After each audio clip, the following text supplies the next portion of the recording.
sleepy reverie, I realized what you might mean to me. Hi, I'm Therese. This is Nickel City Scene. I'm here with the Jazzabels performing tonight at the Writers' Harvest here at Canisius College in Buffalo. Thank you for joining us tonight.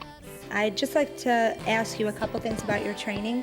You have classical training, the both of you. Is that true? Well, I started piano lessons from the age of 6 onwards, and I took them on and off right through college, so all told I probably have about 15 years of classical piano lessons. And what other instruments do you play? I play guitar, I sing, I play some percussion, so I dabble in this and that, and I play accordion too.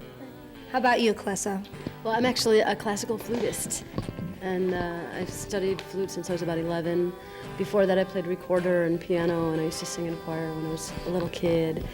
Now about Skyway, your new album, you want to tell us basically the motif around that? How is that centered as compared to your other music?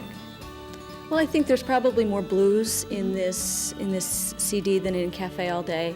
And we also experimented with some different instrumentation. We put some organ on some songs and had kind of a fuller sound. We used a full band for all but one of the tracks. And we do a Neil Young cover on that. And the other are 12 original songs.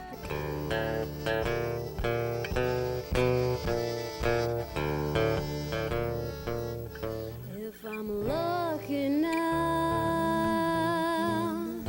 this midnight blue would be a dream, and all my little wishes would come true. You guys have got the chance to travel a lot to different countries. What I read about was the Italy spectacular with them screaming your name and doing chants. You want to tell me about that? That sounds really interesting. Well, we found ourselves in this small town in Italy with a gig at a community center. And it was interesting because it's this town called Isernia, and they'd had an earthquake like 10 years ago, and they're still building the town back up. So this community center was like held up with braces.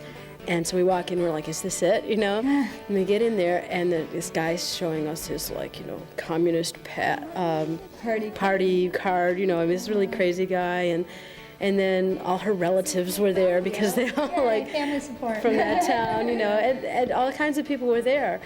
And we just started singing, and nobody there spoke English, and they just loved it, and they just jumped up, and they were dancing around.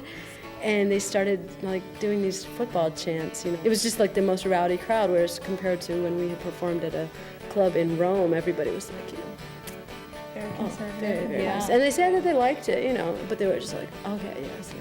And they said, you know, well, Romans are cynical. They've seen everything. Well, we were really happy that the language barrier didn't seem to impact anything. I mean, people just love American music, and they love, you know, they just like to hear English, and we had learned one Italian song, so people were really charmed by that.